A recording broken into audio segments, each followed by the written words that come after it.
দর্শক, আপনারা দেখতে পাচ্ছেন আমাদের ভোলা জেলার উম্মুল মাদারিসিন কওমিয়ার চর খলিফা ইজ্জাতুল ইসলাম মাদ্রাসার খতমে বুখারী ও দোয়া অনুষ্ঠান উপলক্ষে উপস্থিত উস্তাদ এবং ছাত্রগণ এবং বিভিন্ন উলামা তালাবাগণ, সাধারণ মুসলিয়ান ইকরাম আছেন, যেখানে আজকে খতমে বুখারীর দোয়া অনুষ্ঠান যার মাধ্যমে পরিচালনা হবে তিনি হলেন শাইখুল হাদিস ইবনে শাইখুল হাদিস আল্লামা আজিজুল হক রাহমাতুল্লাহ আলাইহির সুযোগ্য সাহেব জাদা আল্লামা মামুনুল হক সাহেব কিছুক্ষণের ভিতরে আমাদের মাঝে পৌঁছবেন।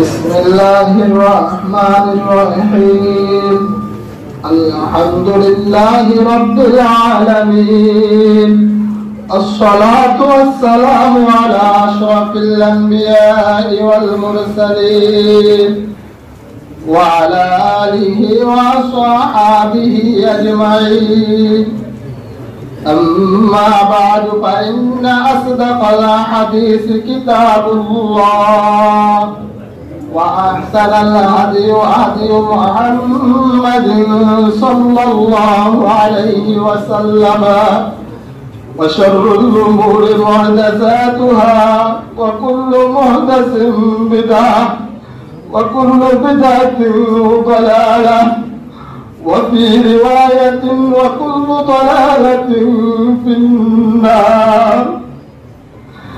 باب قول الله ونضع الموازين القسط ليوم القيامة وإن أعمال بني آدم وقولهم يوزنوا. وقال مجاهد القسطاس والعدل بالرومية ويقال القسط مصدر المقسط وهو العادل وأما القاسط فهو الجائر. وبالسند المتصل منا إلى القدوة الحجة شيخ الإسلام إمام الدنيا وأمير المؤمنين في الحديث. والصلاة والسلام على سيد الأنبياء والمرسلين وعلى آله وأصحابه ومن تبعهم ودعا بدعوتهم إلى يوم الدين. أما بعد.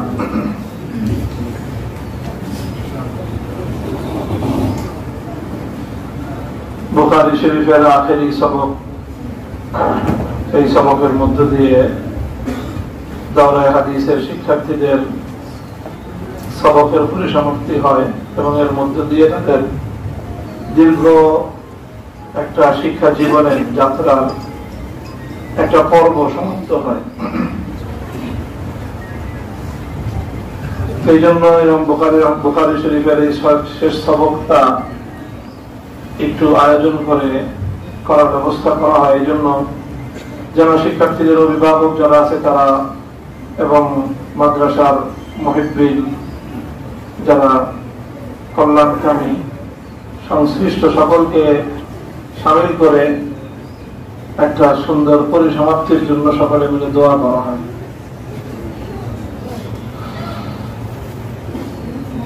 সহিহুল বুখারী শিক্ষার্থীদেরকে যেই দাওরায়ে হাদিসের বছর 9টা হাদিসের কিতাবের দর্স হয়, তার মধ্যে সবচেয়ে গুরুত্বপূর্ণ কিতাব হলো সহিহ বুখারী, আসাহুল কুতুবিল হাদিসিয়া। হাদিসের কিতাবের মধ্যে সবচেয়ে বিশুদ্ধতম হাদিস গ্রন্থ। তো এই হাদিস গ্রন্থের মধ্যে ইমাম বুখারী রাহমাতুল্লাহ আলাইহি রাসূল সাল্লাল্লাহু আলাইহি ওয়াসাল্লামের হাদিসগুলোকে সন্নিবেশিত করেছেন খুব যাচাই বাছাই করে। অতি উচ্চ মাত্রা নির্ভরযোগ্য সূত্রে বর্ণিত হাদিসগুলোই কেবল বুখারী শরীফে স্থান পেয়েছে। এবং ইমাম বুখারী রাহমাতুল্লাহ আলাইহি মুমিন জীবনের গুরুত্বপূর্ণ সকল বিষয়ের উপর একটা একটা অধ্যায় তিনি বর্ণনা করেছেন, যার মাধ্যমে মুমিন জীবনের মানুষের জন্য পূর্ণাঙ্গ একটা নির্দেশনা এখান থেকে পাওয়া যায়। ইমাম বুখারী রাহমাতুল্লাহ আলাইহি সর্বশেষ যে অধ্যায়ের মাধ্যমে তার এই জগৎ বিখ্যাত সহিহুল বুখারীকে সমাপ্ত করেছেন, এই অধ্যায়টাও অত্যন্ত গুরুত্বপূর্ণ একটা বিষয়। এই অধ্যায়ের মূল উদ্দেশ্য হলো একটা বাতিল মতবাদকে খণ্ডন করা। সেই বাতিল মতবাদটা হলো ইনকারে ওজন। আল্লাহ পাক রব্বুল আলামিন কিয়ামতের দিন মানুষের যে ফয়সালা করবেন, বিচার করবেন, সেই ফয়সালা আল্লাহ কিভাবে করবেন? যারা জান্নাতের উপযুক্ত তাদেরকে কিভাবে জান্নাত দিবেন, আর যারা জাহান্নামের উপযুক্ত তাদেরকেই বা আল্লাহ পাক রব্বুল আলামিন কিসের ভিত্তিতে জাহান্নামে প্রেরণ করবেন? তো কোরআন এবং হাদিস পূর্ণ যাচাই মানে পূর্ণভাবে এটা অধ্যয়ন করলে দেখা যায় যে আল্লাহ রাব্বুল আলামিন কয়েকভাবেই মানুষের আমল, মানুষের কার্যক্রমকে কিয়ামতের দিন আল্লাহ এটাকে বিচারের আওতায় আনবেন। মূল কথা থাকবে, মূল কথা হলো মানুষের সামনে আল্লাহ পাক এটা প্রমাণ করে দিবেন, সাব্যস্ত করে দিবেন যে মানুষ তার নিজের কৃতকর্মের কারণে কে কোন ধরনের পরিণাম পাওয়ার, কে কোন ধরনের বিনিময় পাওয়ার উপযুক্ত, এটা আল্লাহ প্রত্যেকটা ব্যক্তির সামনে বিভিন্ন প্রমাণের মাধ্যমে সাব্যস্ত করবেন। আল্লাহ পাক রব্বুল আলামিন কয়েকভাবেই মূলত কিয়ামতের দিন বান্দার আমলকে জাস্টিফাই করবেন, বান্দার আমলকে মানে এটা পরীক্ষা মানে বান্দার সামনে প্রমাণ করবেন কয়েকটা ভাবে। প্রথম প্রমাণটা হবে যে আল্লাহ রাব্বুল আলামিন যখন মানুষকে হাসরের ময়দানে যার যার কবর থেকে উঠাবেন, প্রত্যেকটা মানুষ পুনর্জীবিত হয়ে ইসরাফিল আলাইহিস সালামের দ্বিতীয়বারের সিংহায় ফুৎকারের মাধ্যমে সমস্ত মানুষ পুনর্জীবিত হবে।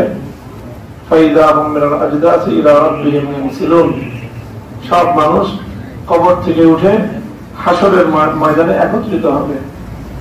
তো যখন মানুষ হাসরের মাঠে একত্রিত হবে, তো মানুষ শুধু একা একাই যাবে না। ওয়াজাআত কুল্লু নাফসিন মাআহা সাইকুন ওয়া শাহীদুন, প্রত্যেকটা মানুষের সঙ্গে তার সাক্ষ্য উপস্থিত হবে। প্রত্যেকটা মানুষের সঙ্গে তার সাক্ষ্য উপস্থিত হবে, যে তার ব্যাপারে সাক্ষী দিবে। এই সাক্ষ্য হলো ফেরেশতা। আল্লাহ পাক রব্বুল আলামিন প্রত্যেকটা মানুষকে যে সৃষ্টি করেছেন, সৃষ্টি করে মানুষের জন্য একজন ফেরেশতা নিয়োগ করে রেখেছেন, যেই ফেরেশতা বান্দার প্রতি মুহূর্তের আমল লিপিবদ্ধ করে রাখতেছে। মা ইয়ালফিযু মিন কাওলিন ইল্লা লাদাইহি রাকীবুন আতীদ কিরামান কাতিবিনা ইয়ালামুনা মা তাফআলুন। তো মানুষের সমস্ত আমল লেখা হচ্ছে। প্রত্যেক ব্যক্তির সঙ্গে এরকম সম্মানিত লেখক ফেরেশতা নিয়োজিত আছেন। মানুষের দ্বারা কোনো আমল হয়ে যাওয়ার সাথে সাথে ফেরেশতারা সেটা লিপিবদ্ধ করে রাখেন। তো ফেরেশতা যখন লেখেন, তখন তো ফেরেশতা আগে দেখেন, দেখা অনুযায়ী তো তিনি লেখেন।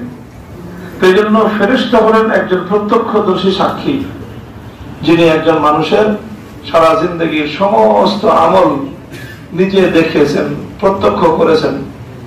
তো আল্লাহ দরবারে সর্বপ্রথম প্রতিটা মানুষের জন্য এই ফেরেশতা সাক্ষী দিবে। ভালো আমলেরও সাক্ষী দিবে, খারাপ আমলেরও সাক্ষী দিবে। ফেরেশতার সাক্ষী এটা হলো বান্দার আমল প্রমাণ করার জন্য আল্লাহর পক্ষ থেকে প্রথম সাক্ষ্য। দ্বিতীয় সাক্ষ্য হবে আমলনামা। প্রত্যেক ব্যক্তির যে আমল, মানুষ যে আমল করতেছে, সে আমল ফেরেশতারা লিখে রাখতেছেন, এবং সেই লিখিত আমলনামা এটা সংরক্ষিত থাকে। ইন্নাল আবরারা লাফি নাঈম কাল্লা ইন্না কিতাবাল আবরারি লাফি ইল্লিয়িন। ওয়া ইন্না কিতাবাল ফুজ্জারি লাফি সিজ্জিন। মানুষের আমল লিপিবদ্ধ হয় এবং যখন মানুষ মারা যায় তখন নেককারদের আমলনামা এটা একটা অফিসে সংরক্ষিত থাকে, সে অফিসের নাম হলো ইল্লিয়িন। আর বদকারদের আমলনামা আরেকটা অফিসে সংরক্ষিত থাকে, সেটার নাম হলো সিজ্জিন। এই আমলনামাটা সংরক্ষিত আছে। যখন হাসর হবে আল্লাহ পাক রব্বুল আলামিন প্রত্যেক ব্যক্তির আমলনামা তার হাতে আল্লাহ দিয়ে দিবেন। এখন সে কিরকম ভাবে সে আমলনামা পাবে, একটা মানুষের সারা জীবনের আমল, কত আমল, সেগুলো কিভাবে লিপিবদ্ধ হয়, কিভাবে মানুষের সামনে আসবে, কিভাবে মানুষ সেটা হাতে পাবে, এটা একটা আল্লাহ পাকের কুদরতের একটা বিষয়। বর্তমান আধুনিক তথ্য প্রযুক্তির যে উন্নতি, এটার দ্বারা অনুমান করা যায় যে একজন মানুষের সারা জিন্দগির সমস্ত আমল একজন মানুষের সামনে চলে আসা এটা কোনো ব্যাপারই না।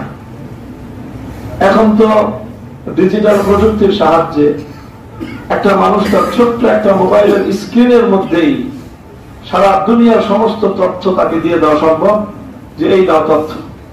এরপর তুমি একটা করে ফাইল খুলতে থাকো, আর এক ফাইলের মধ্যে দেখো হাজার হাজার লক্ষ লক্ষ পৃষ্ঠা লেখা আছে, কোটি কোটি পৃষ্ঠা লিপিবদ্ধ আকারে। এটা একটা মোবাইলের ছোট্ট একটা মেমোরি কার্ডের মধ্যে থাকতে পারে, খুব কঠিন কিছু না। কাজে আল্লাহ পাক রব্বুল আলামিন প্রত্যেক বান্দার আমল লিপিবদ্ধ যেই ডকুমেন্ট তৈরি হবে, সেই ডকুমেন্টটা কিয়ামতের দিন আল্লাহ পাক রব্বুল আলামিন প্রত্যেকের হাতে পৌঁছে দিবেন। যখন প্রত্যেকের হাতে পৌঁছে গেল, আল্লাহর পক্ষ থেকে একটা নির্দেশ আসবে, ইকরা কিতাবাক কাফা বিনাফসিকা আল-ইয়াওমা আলাইকা হাসিবা। আল্লাহ বলবেন তুমি নিজে তোমার আমল পড়ো, যে একদিকে নেক আমল লেখা আছে আর একদিকে বদ আমল লেখা আছে, এবং প্রত্যেকটা নেক আমলের মার্ক কত।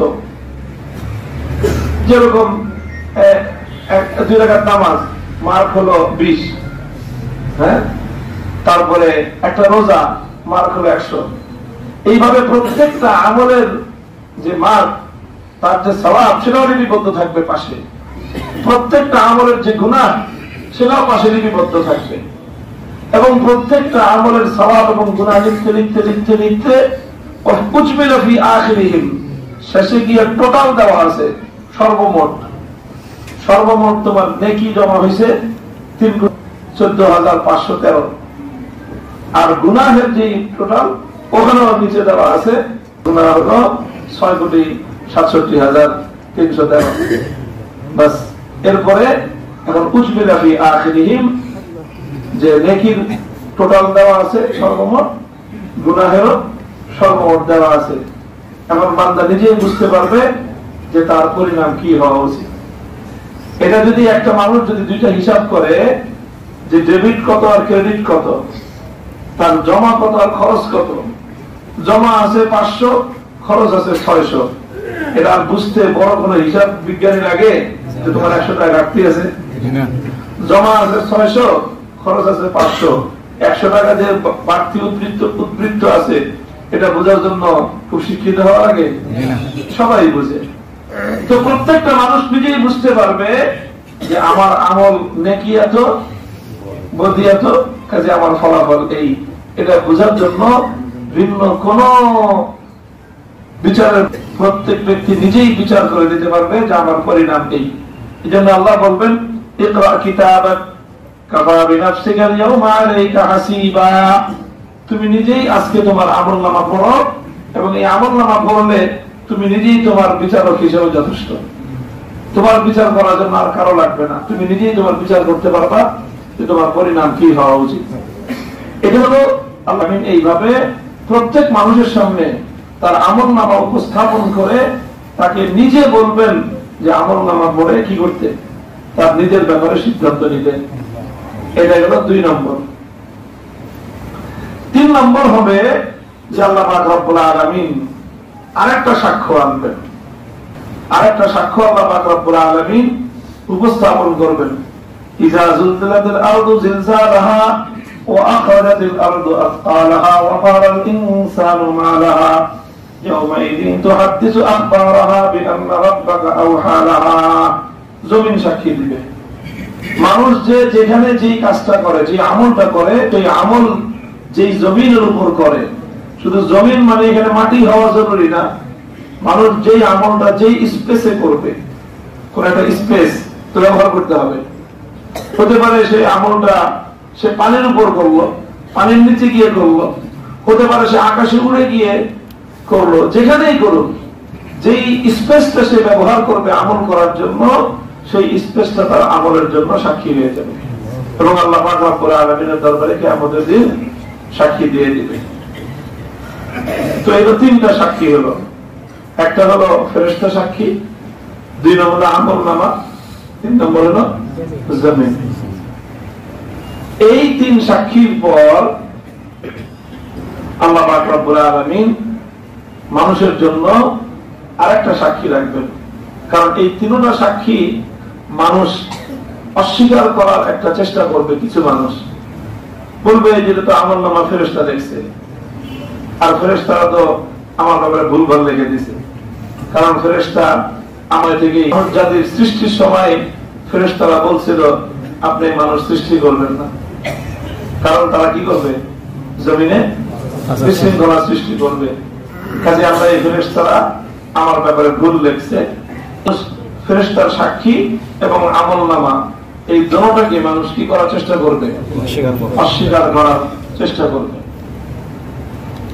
এমনকি জমিন এবং স্পেসের সাক্ষীও মানুষ উপেক্ষা করতে পারে বলতে পারে যে জমিন এগুলা ভুল বলতেছে এটা মানুষ এটা কি করতে পারে আর্গুমেন্ট করতে পারে এটা বিরুদ্ধে দিতে পারে এই জন্য আল্লাহ পাক রব্বুল আলামিন চতুর্থ আরেকটা সাক্ষী উপস্থাপন করবেন সেটা এমন সাক্ষী যেটা হবে রাজ সাক্ষী যেটা কি হবে রাজ সাক্ষী বলা হয় আদালতের মধ্যে কোন অপরাধী যখন নিজের অপরাধ সম্পর্কে বলে তখন সেটাকে বলা হয় রাজ সাক্ষীকে অস্বীকার করার উপায় নেই রাজ সাক্ষী দুইভাবে হয় একটা তো হয় যে মানুষ নিজে ম্যাজিস্ট্রেটের সামনে এটাকে বর্তমান বাংলাদেশের আইনের ধারা অনুযায়ী 164 ধারায় জবানবন্দি বলে যে নিজে নিজের অপরাধের স্বীকারোক্তি দেয় যে আমি এই করছি এটা খুব কঠিন প্রমাণ এটা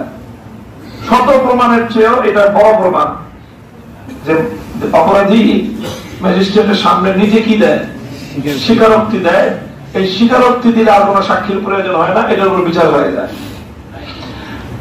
আর আরেকটা রাজ সাক্ষী হলো যখন অনেক অপরাধী আছে তখন কোন একজন অপরাধীকে মানে সরকার বলে যে তুমি সকল অপরাধ স্বীকার করো তাহলে তোমাকে একটা বেনিফিট দেওয়া হবে তোমাকে একটা যত তুমি কি অপরাধ করছো সেটা তাহলে তোমার মৃত্যুদণ্ড হয় তোমাকে মৃত্যুদণ্ড দিব না তোমাকে 10 বছর শাস্তি দিব অথবা ছেড়ে দেব অথবা কিছু একটা করে তাকে রাজি করায় তখন সে নিজে আদালতে দাঁড়ায় সমস্ত অপকর্মের বর্ণনা দেয় যে অমুক অমুক অমুক মিলে আমরা এই অন্যায়টা করছি অমুককে খুন করছি এটাকে বলা হয় রাজ সাক্ষী এই রাজ সাক্ষী যদি কাউকে পাওয়া যায় তো এই রাজ সাক্ষীটা অনেক বড় ডকুমেন্ট হয় অপরাধীর বিরুদ্ধে তো যাই হোক তো আল্লাহ পাক রব্বুল আলামিন মানুষ যখন হুজ্জতি করবে আল্লাহ পাক তো মানুষকে সৃষ্টি করেছেন এমন ভাবেই যে মানুষের মধ্যে বিতর্ক করা মানুষ খুব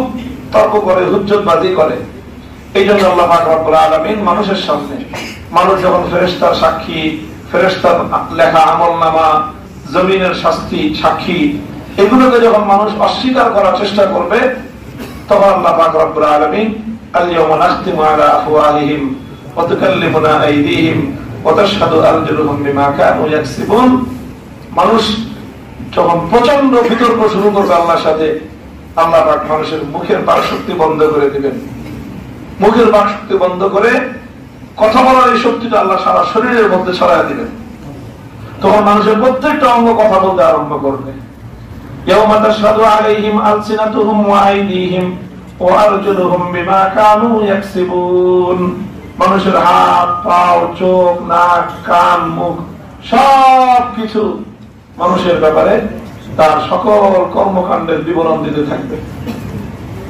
তখন অপরাধীরা যখন তাদের অঙ্গ প্রত্যঙ্গ তার গুনাহের স্বীকারোক্তি দিতে থাকবে এইভাবে একটার পর একটা, তখন তো তারা আর এটাকে অস্বীকার করতে পারবে না। কারণ এই হাত তো তার, পাও তার, কান তার, মুখ তার, সব তার বিরুদ্ধে, চোখ তার চোখ তার ব্যাপারে সাক্ষী দিচ্ছে। তখন সে আর আল্লাহর কাছে কিছু বলার মুখ সে হারায় ফেলবে। তখন সে নিজের অঙ্গ প্রত্যঙ্গকে লক্ষ্য করে বলবে যে যার জন্য করলাম চুরি আছে সেই আমার কি বলে। وقالوا لجلودهم لما شهدتم علينا قالوا أنطقنا الله الذي أنطق كل شيء وهو خلقكم أول مرة وإليه ترجعون। তখন অঙ্গ প্রত্যঙ্গ গুলো বলে দিবে যে ভাই দেখো, আসল কথা হলো যে আল্লাহ দুনিয়াতে আমাদেরকে তোমার অনুগত করে দিয়েছিল, এই জন্য তুমি যা করতে চাইছো আমাদেরকে দিয়ে তাই করতে পারছো। কিন্তু আজকে আল্লাহ পাক রব্বুল আলামিন আমাদেরকে শক্তি দিয়েছেন তোমার বিরুদ্ধে অভিযোগ দায়ের করার। সুতরাং এই জন্য আমরা আল্লাহর সাথে আর গাদ্দারি করতে পারবো না, আমরা সত্য সত্য সব বলে দিলাম। বাস তখন মানুষের নিজের অঙ্গ প্রত্যঙ্গের সাক্ষ্যের মাধ্যমেই মানুষের বিরুদ্ধে আনিত অভিযোগ সন্দেহাতীত ভাবে প্রমাণিত হয়ে যাবে।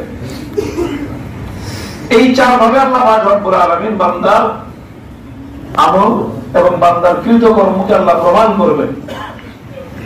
এর মধ্যে আরেকটা গুরুত্বপূর্ণ বিষয় আছে, হলো বান্দার আমলকে আল্লাহ পাক ওজন দিবেন। বান্দার আমলকে আল্লাহ কিভাবে ওজন দিবেন এই ব্যাপারে ওলামায়ে উম্মতের দুই ধরনের ব্যাখ্যা আছে। একটা ব্যাখ্যা হলো যে বান্দার আমলকে আল্লাহ পাক ওজন দিবেন হলো যে বান্দার আমল নামাকে ওজন দিবেন। বান্দার আমল নামা ওজন দেওয়া হবে, অর্থাৎ তার যেই পেপারস গুলোর মধ্যে নেকির কথা লেখা আছে সেটা একটা আমল নামা, আর যেই পেপারস গুলোর মধ্যে বডি লেখা আছে সেটা আরেকটা আমল নামা।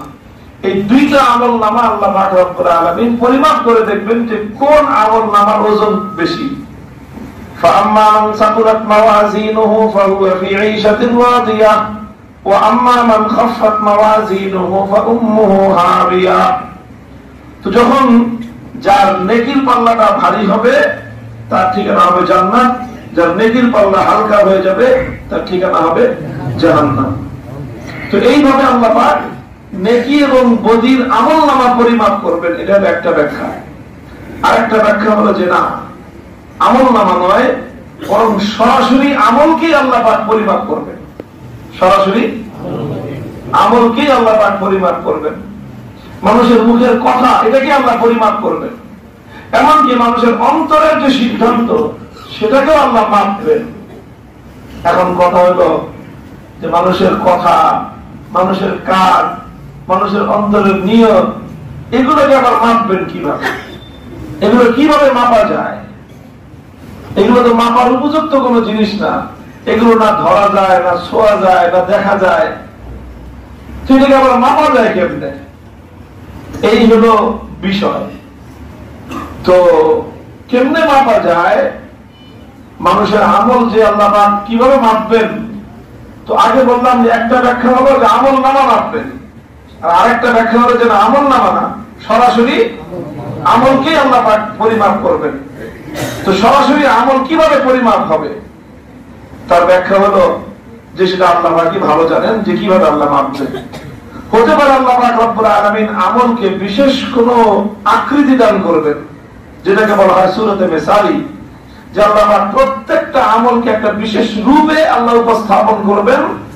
এরপরে সেই আমলগুলো একটা রূপে হাজির হবে, একটা আকৃতি থেকে আমাদের দিন উপস্থিত হবে, যার কারণে সেইভাবে আমল করাটা এটা কোনো কঠিন কিছু হবে না। আর এটা আল্লাহ পাক রব্বুল আলামিনের জন্য কঠিন কোনো বিষয়ও না যে কথাকে ওজন দেওয়া, আমলকে ওজন দেওয়া।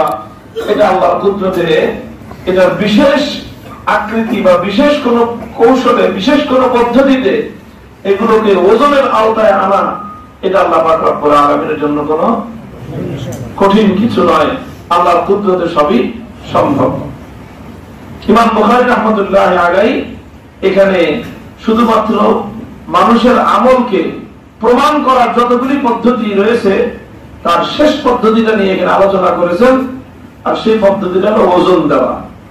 এই জন্য তিনি বাপ সাব্যস্ত করেছেন আন্না আমালা বনি আদম ওয়া কওলুহুম ইউজানু, যে বনি আদমের আমল এবং তার কথা এটা কি হবে? ওজন হবে। বনি আদমের আমল এবং বনি আদমের কথা এটা ওজন হবে। বনি আদমের আমল এবং কথা ওজন হয় কিভাবে? কথা আবার ওজন হয় কিভাবে? এটা অনেক মানুষ নানাভাবে যুক্তি দিতে পারে, তর্ক করতে পারে, অস্বীকার করতে পারে, কিন্তু বাস্তব কথা হলো যে কোনো কিছুই অসম্ভব নয় আল্লাহর কুদরতে। আরে মানুষের মেধা দিয়েই তো মানুষ কত অসম্ভবকে সম্ভব করে ফেলেছে, কত অসম্ভবকে সম্ভব করে ফেলেছে। যে মানুষের বক্সিং, ঘুষি মারছে মানুষ, একজন আরেকজনের বক্সিং মারছে, এই বক্সিং এর ওজন কত সেটাই তো মানুষ মেপে ফেলছে। মোহাম্মদ আলী খেলে সে একটা বক্সিং মারে, সঙ্গে সঙ্গে স্ক্রিনের উপর ভেসে উঠে যে এই বক্সিংটার ওয়েট কত ছিল, অথচ বক্সিং মারছে আরেকজনের নাকে, আর দিক দিয়ে সঙ্গে সঙ্গে মোবাইলের এই স্ক্রিনে, কম্পিউটার স্ক্রিনে ভেসে উঠতেছে যে তার বক্সিং এর ওজন কত বেশি। বাতাস প্রবাহিত হচ্ছে বাইরে দিয়ে, এখানে স্ক্রিনে উঠতেছে যে বাতাসের গতিবেগ কত, বাতাসের ওজন মাপা হইতেছে। মানুষের শরীরে জ্বর আসছে, সঙ্গে সঙ্গে 1 মিনিটের মধ্যে মানুষ মেপে বলে দিচ্ছে যে তার শরীরের তাপমাত্রা কত, জ্বরের মাত্রা কত। শরীরে রক্ত মেপে বলে দিচ্ছে যে রক্তের মধ্যে সুগারের মাত্রা কত, ডায়াবেটিসের মাত্রা কত। এই সব কিছু তো মানুষে আবিষ্কার করছে না? তো মানুষ এই আবিষ্কার করলো যে মেধার মাধ্যমে, সেই মেধা মানুষকে দিল কে? তো মানুষকে আল্লাহ যেই মেধা দিলেন, মানুষ সেই মেধা দিয়ে এত কিছু মাপার ব্যবস্থা আবিষ্কার করতে পারলো। দুধের মধ্যে পানি মিশায়, তরলের সাথে তরল মিশায় একাকার হয়ে গেছে, সেই দুধের মধ্যে মেশিন দিলে বের হয়ে যায় যে কতটুকু আসল দুধ, কতটুকু নকল দুধ। মানুষ তো নিজের মেধার মাধ্যমে তরল থেকে তরল জিনিসকে পরিমাপ করে আলাদা করে মাপার যন্ত্র মানুষ আবিষ্কার করতে পারলো। তাহলে মানুষ যদি তার মেধার মাধ্যমে এত কিছু করতে পারে, তো যে আল্লাহ পাক রব্বুল আলামিন মানুষকে মেধা দিলেন, সে আল্লাহর জন্য বিষয়গুলো কোনো অসম্ভব কিছুই না। আসলে যারা আল্লাহর কুদরতকে বুঝতে চায় না, যারা আল্লাহর কুদরতকে বুঝতে চায় না বা যাদের বুঝে আসে না, তারাই এই জাতীয় অযাচিত বিষয় নিয়ে প্রশ্ন করতে পারে, এই ধরনের অযাচিত বিষয় নিয়ে তারা অভিযোগ উত্থাপন করতে পারে। এটা হলো হেদায়েতের বিষয়। মানুষের পক্ষে সবই সম্ভব। মানুষের আমলের মধ্যে ওজন আছে, মানুষের কথার মধ্যেও কি আছে? ওজন আছে।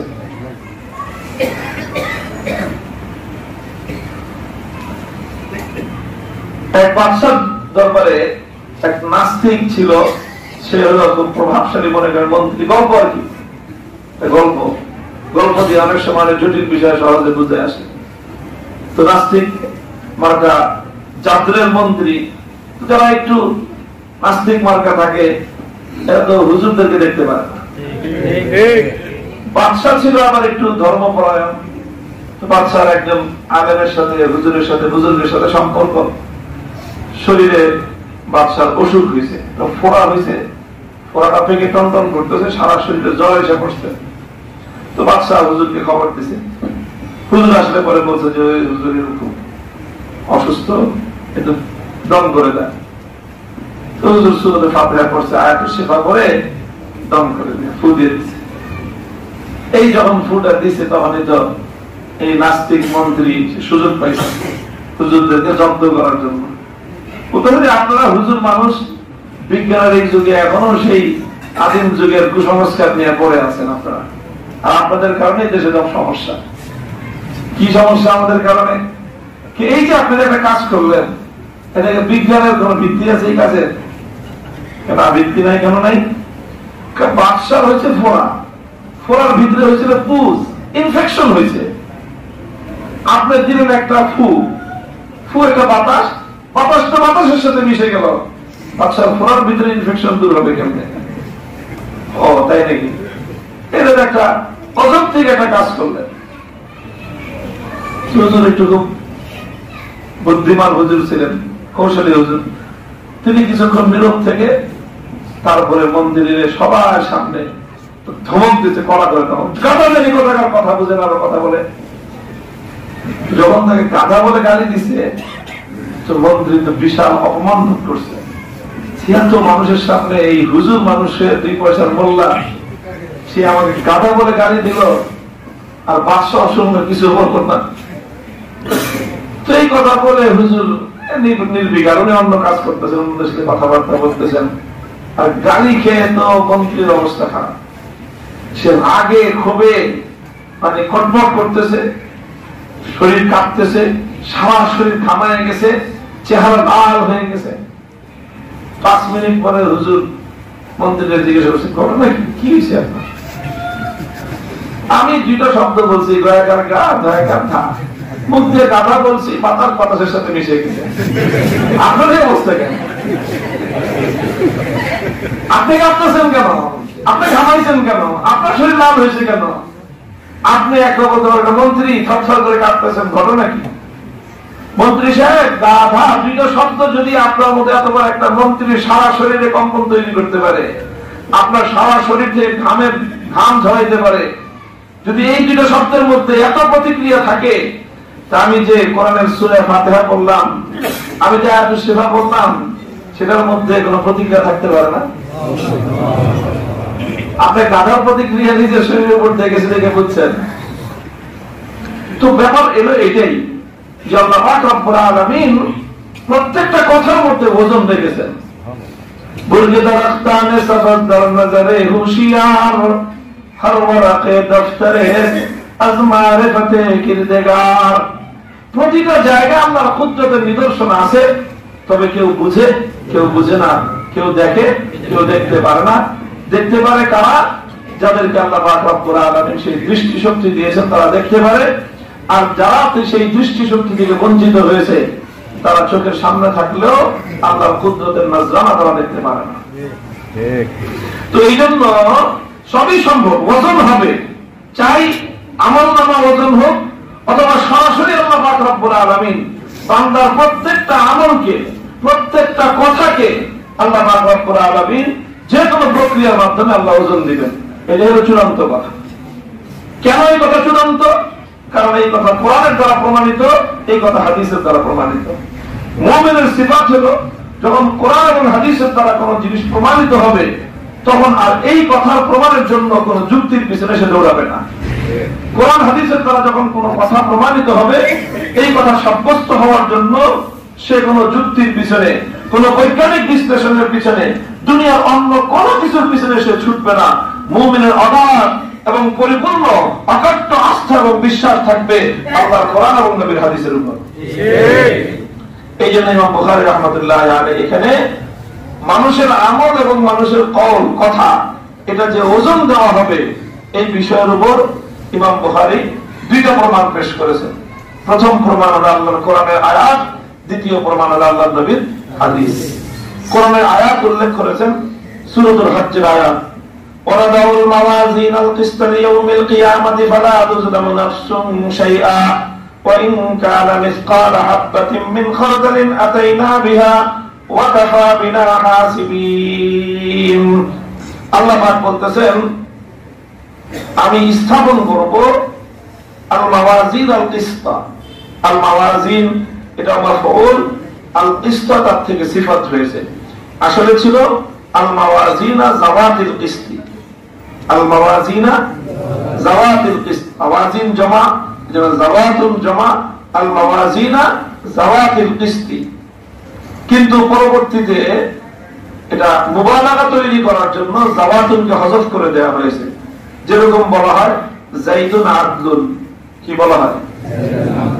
আসলে যাইদুন আদলুনের অর্থ কি? যাইদুন যু আদলিন, যাইদুন যু আদলিন। যায়েদ তো আসলে ইনসাফ না, যায়েদের ইনসাফ ওয়ালা, কিন্তু অনেক বেশি ইনসাফ করার কারণে এখন আর যায়েদকে ইনসাফ ওয়ালা বলা হয় না, জায়েদ ইনসাফ, এটাকে আরবিতে আমরা বলি মুবালাগা। কি বলা হয়? মুবালাগা সিগা ব্যবহার হয়েছে এখানে যাইদুন আব্দুল। ঠিক এরকম কোরআনের এই আয়াতের মধ্যে ওয়ানাদাউল মাওয়াজিনাল কিসতা ওয়ানাদাউল মাওয়াজিনা যাওয়াতিল কিসতি, আল্লাহ বলতেছেন আমি ইনসাফ ওয়ালা মিজান কায়েম করব। মিজান কি জিনিস? মিজান শব্দের অর্থ আগে তো মানুষ করতো দাড়িপাল্লা, কিন্তু আসলে মিজান শব্দের অর্থ শুধু দাড়িপাল্লা নয়। মিজান এটা ইসমে আলার সিগা, যার অর্থ মা ইউজানু বিহি, যে জিনিসের দ্বারা ওজন দেওয়া হয়, যে জিনিসের দ্বারা ওজন দেওয়া হয়। আল মাওয়াজিন মিজানের বহুবচন, ওজন দেওয়া হয়। তো ওজন পরিমাপ করার জিনিস, পরিমাপ করার মাধ্যম বা পরিমাপ করার যন্ত্র, এটা শুধু দাড়িপাল্লাই না, এক এক জিনিস পরিমাপ করার এক রকম ব্যবস্থা। চাল, ডাল, আলু, পটল এগুলো পরিমাপ করা যায় দাড়িপাল্লা দিয়ে, কিন্তু মানুষের শরীরের তাপমাত্রা এটা মানুষকে দাড়িপাল্লা উঠে মাপা যাবে না। মানুষের ব্লাড প্রেশার দাড়িপাল্লা দিয়ে মাপা যাবে না। দুধ কতটুকু, পানি কতটুকু, এটা দাড়িপাল্লা দিয়ে মাপা যাবে না। এক একটা জিনিসের বাতাসের মধ্যে আর্দ্রতার পরিমাণ কি পরিমাণ, শুষ্কতার মাত্রা কি পরিমাণ, এটা দাড়িপাল্লা দিয়ে মাপা যাবে না। তো এক এক জিনিস মাপার এক এক রকম ব্যবস্থা আছে, সব রকম মাপার ব্যবস্থা কি বলা হয়? মিজান। আল্লাহ বলতেছেন আমি ইনসাফ সম্পন্ন মিজান সাব্যস্ত করবো কিয়ামতের দিন।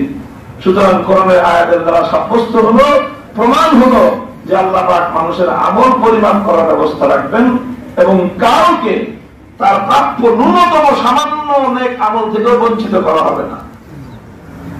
কাউকে সামান্য পরিমাণ তার প্রাপ্য, তাকে প্রাপ্য পুরস্কার থেকে, প্রাপ্য সওয়াব থেকে কাউকে বঞ্চিত করা হবে না।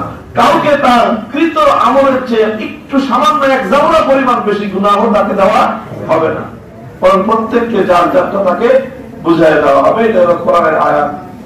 এরপরে হাদিস উপস্থাপন করেছেন, হাদিসের দ্বারা এই কথাটা সাব্যস্ত হয়। আবু হুরায়রা রাদিয়াল্লাহু তাআলা আনহু বর্ণিত হাদিসে আল্লাহ রাসূল সাল্লাল্লাহু আলাইহি ওয়াসাল্লাম ইরশাদ করেছেন কালিমাতানি, এটা দ্বিবচনের শব্দ, তাসনিয়ার সিগা কালিমাতুন থেকে। কালিমাতুনের অর্থ আমরা এমনিতে তো হেদায়াতুল্লাহ কাফিয়া কিতাবগুলোর মধ্যে কালিমার অর্থ কি পড়ছি? আর কালিমাতু লাফজুন বুজিয়া লিমানা মুফরাদিন মুফরাদান মুফরাদুন। তো তার অর্থ একক অর্থবোধক একক শব্দকে কি বলা হয়? কালিমা বলা হয়। কিন্তু এখানে একক অর্থবোধক একক শব্দ কালিমার ওই অর্থে এখানে ব্যবহার হয় নাই, বরং এখানে কালিমা কিসের অর্থে ব্যবহার হয়েছে?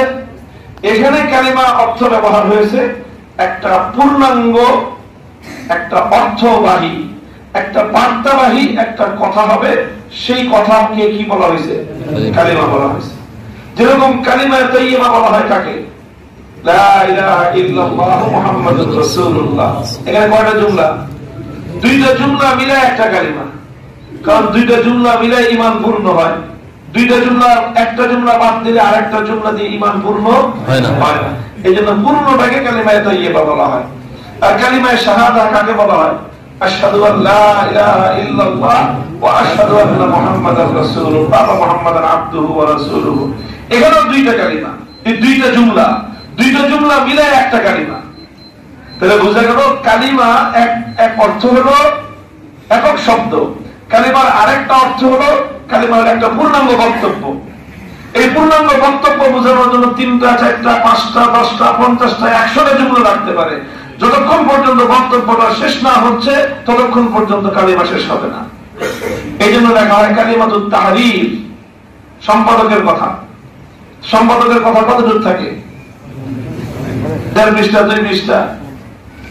এই পূর্ণটাকে কি বলা হয়? কালিমা বলা হয়। এই কালিমা মানে হলো বাংলায় বলে সম্পাদকের কথা। বাংলায় কি লেখে? সম্পাদকের কথা, অমুকের কথা। অমুকের কথা বলে যা লেখা হয় এটা পূর্ণ বক্তব্য লেখা হয়। এখানে কালিমাতান অর্থ হলো দুটি কথা। কালিমাতান, এই দুই কথার 3টা বৈশিষ্ট্য। প্রথম বৈশিষ্ট্য হলো হাবিবাতানি ইলার রহমান। রহমানের অর্থ হলো সীমাহীন দয়ালু। সীমাহীন দয়ালু। যার দয়ার কোনো সীমা পরিসীমা নেই। রহিম শব্দের অর্থ হলো অতিশয় দয়ালু, মানে অনেক দয়ালু। আর রহমানের মধ্যে তার চেয়ে বেশি অর্থ হলো সীমাহীন দয়ালু। হাবিবাতুন মানে হলো এটা ফাইলাতুন মানা মাফউলাতুন মাহবুবাতুন অর্থে। হাবিবাতান অর্থ মাহবুবাতান, যে সীমাহীন দয়ালু যিনি তার কাছে প্রিয়। এটা প্রথম বৈশিষ্ট্য। 2 নম্বর বৈশিষ্ট্য হলো খফিফাতানি আলাল লিসান, জুবানের উপর হালকা, মানে মুখে উচ্চারণ করা সহজ। খিফাত আলাল লিসান এটা তার দ্বিতীয় সিফাত। তো খিফাত কি? 2 ধরনের খিফাত আছে। এক ধরনের খিফাত হলো কথা দুটো মুখতাসার, কথা দুটো কি? তো ইখতিসার এটা এক ধরনের খিফাত। আরেকটা খফিফা হলো, আরেক ধরনের খিফাত হলো যে এই কথা দুটো তালাফফুজ, উচ্চারণে কোনো জটিলতা নাই, কোনো কঠিন শব্দ নাই। কোন কোন শব্দ আছে উচ্চারণ করতে কঠিন, লা ইমবাসাতা ইলাইয়া, হ্যাঁ এখানে ত এবং তা একত্রিত হয়েছে, কারণ দুটো অক্ষর যদি তার মাখরাজ থেকে উচ্চারণ করতে হয়, উচ্চারণ করা কঠিন। আবার যদি তাসদীদের মাধ্যমে তকে তা দ্বারা পরিবর্তন করে লা ইমবাসাতা পড়া যায়, দুইভাবেই পড়া যায়। লা ইমবাসাতা পড়লে ত এবং তা দুটো উচ্চারণ করলে তারা ফুসকি হয়, একটু কঠিন হয়। আর যদি দুটোটাকে তা পড়া হয় কিছুটা সহজ হয়। আল্লাহ পাক রব্বুল আলামিন এখানে 2টা শব্দ এমন ভাবে রাসূল সাল্লাল্লাহু আলাইহি ওয়াসাল্লাম বলেছেন যার মধ্যে এরকম কোনো জটিলতা নাই, সহজ। সুবহানাল্লাহি ওয়া বিহামদিহি, ছোট্ট কথা উচ্চারণ সহজ। সুবহানাল্লাহিল আযীম, ছোট্ট কথা উচ্চারণ, এজন্য খফিফাতানি আলাল লিসান। 3 নম্বর বৈশিষ্ট্য হলো সাকিলাতানি ফিল মিজান, কথা ছোট হলে কি হবে? মরিচ ছোট হলে কি হবে? এই যে কথাটা যেরকম সুন্দর, যে মরিচ ছোট কিন্তু দাম বেশি, পরিশ্রম কম লাভ বেশি, বিনিয়োগ কম মুনাফা বেশি। এই কথার মধ্যে কি আছে? একটা আকর্ষণ আছে, আকর্ষণ আছে না? আচ্ছা, মেহনত বেশি করলে ফলাফল বেশি পাবা, এই কথার মধ্যে আকর্ষণ নেই, কারণ বেশি মেহনত ফলাফল বেশি, এটা স্বাভাবিক। মরিচ বড় জাল বেশি, মরিচ বেশি জাল বেশি, এটা স্বাভাবিক। ঠিক তেরকম তোমার কষ্ট বেশি লাভ বেশি, এটা স্বাভাবিক। আকর্ষণ কোনটা?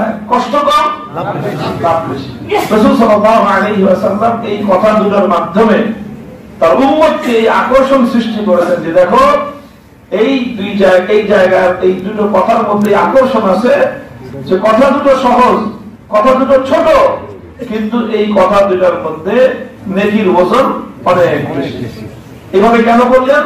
উম্মতকে আল্লাহর নবী আমলের দিকে তারগীব দিতে চান, এই জন্যই বলেছেন খফিফাতানি আলাল লিসান সাকিলাতানি ফিল মিজান।